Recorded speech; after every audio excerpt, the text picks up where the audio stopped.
Lebih lengkap kondisi terkini dan juga bagaimana proses evakuasi korban di lokasi Pondok Pesantren Al-Hozini sudah bergabung jurnalis Kompas TV Kika Madona dan juga juru kamera Andika Pratama. Kika, selamat petang.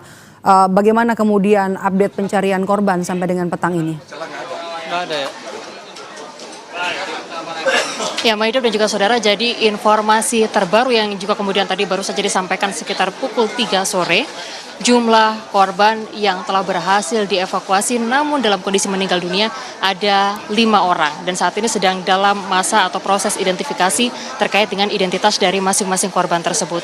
Lebih lengkap bagaimana proses evakuasi yang saat ini juga masih berjalan, kami akan ajak Anda untuk berbincang langsung dengan Kasubdit RDPO dan KMM Basarnas, Bapak Emi Freezer. Selamat sore, evakuasi masih berjalan sampai dengan sekarang, penggunaan alat berat juga sudah diturunkan. Apakah ada tambahan alat berat seperti itu Pak untuk memudahkan proses evakuasi atau mempercepat proses evakuasi pada sore hari ini? Baik, terima kasih. Untuk penambahan alat secara umum hanya beberapa yang sifatnya dia jadi alat support. Contoh misalnya seperti alat pemutus logam. Selama ini kan kita menggunakan dengan menggunakan metal cutting, kemudian yang ini kita gunakan pendekatan dengan menggunakan welding. Terus kemudian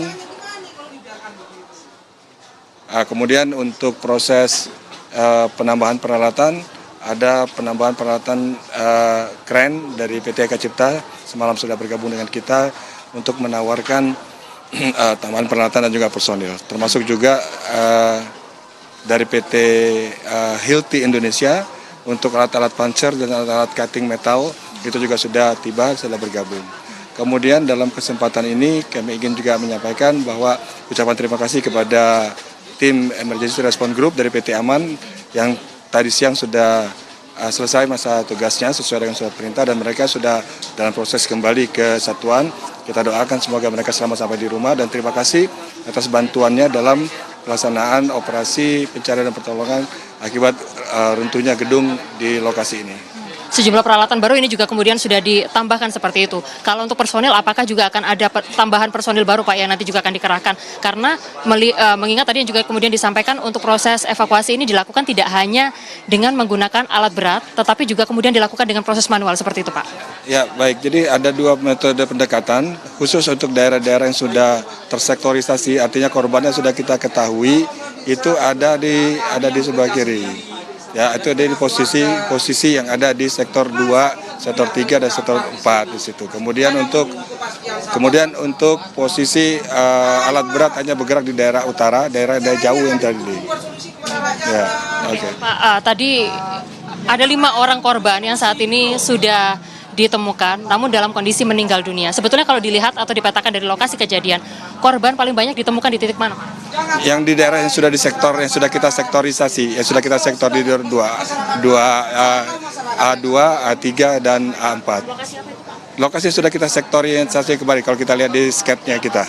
Artinya apa itu Pak? Apakah itu kayak tempat wudhu, tempat musola, bagian musolanya atau seperti apa? Ya, di tempat pengambilan wudhu dan juga di ujungnya dekat dengan asrama putri. Situ masuk di situ, ya. Pak, satu lagi. Apa mungkin pesan yang ingin disampaikan kepada anggota keluarga yang saat ini juga masih menunggu proses evakuasi yang saat ini sudah berjalan?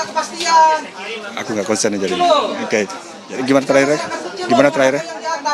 Untuk anggota keluarga yang saat ini masih menunggu bagaimana jalannya proses evakuasi yang saat ini sedang berjalan. Kita tetap mengupayakan yang terbaik untuk kehati-hatian ini.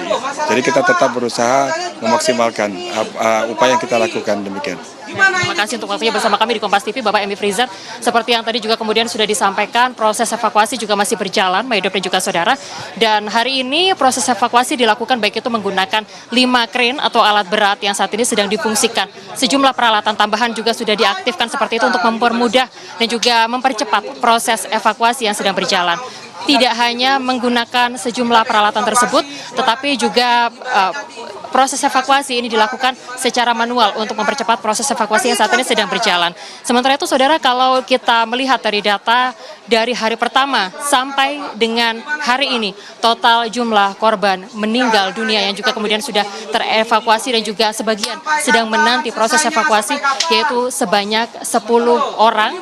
Hari ini 5 orang ditemukan meninggal meninggal dunia seperti itu, dan juga kemudian dilakukan proses evakuasi.